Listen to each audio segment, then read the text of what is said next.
الله الرحمن الرحيم. اهلا بيكم في قناه مطبخنا المصري. والنهارده ان شاء الله هنعمل البانيه، وهنبدا بالتتبيله بتاعته، وهي عباره عن بصل وبهارات مشكل وملح وبابريكا ورشه جوز الطيب، فلفل اسمر وحبهان مطحون. هنجيب صدور الفراخ كده البانيه، هنحط البصل الاول، بعدين البهارات كلها،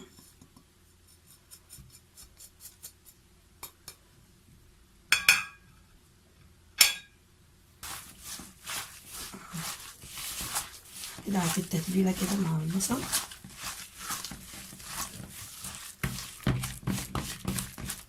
وتجيب البانيه كده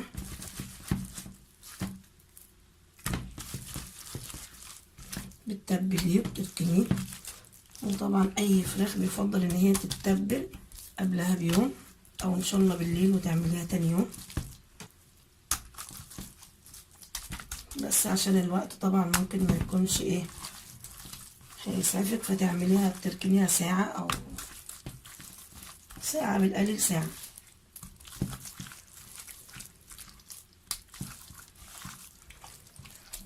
بس هنتبله كده بالبهارات. التتبيلة دي جميلة، جربوها والطريقة دي هتعجبكم خالص والله.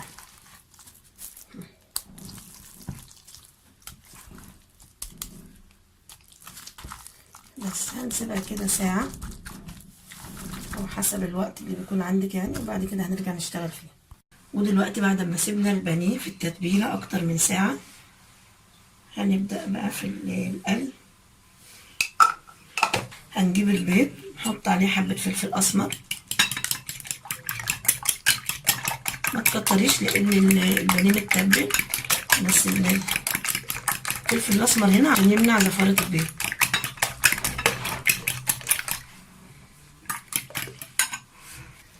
وهنبدأ نمسك حتة البانيه كده نحطها في الدقيق،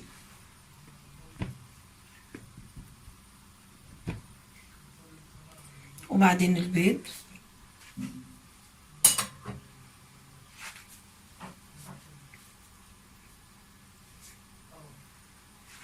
وبعدين البقسماط،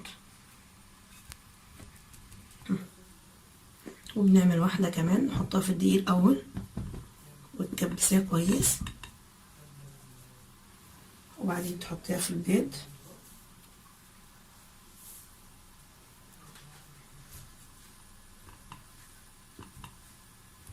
وبعدين البقسماط برضه بتدوسي عليها كويس،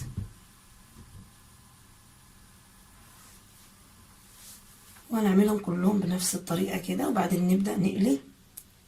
ودلوقتي هنحط الطاسة على النار وفيها الزيت طبعا سخن، بس بعد ما تحطيها بتوطي النار، بتهدي النار خالص عشان يستوي على مهله ما يفضلش نايم.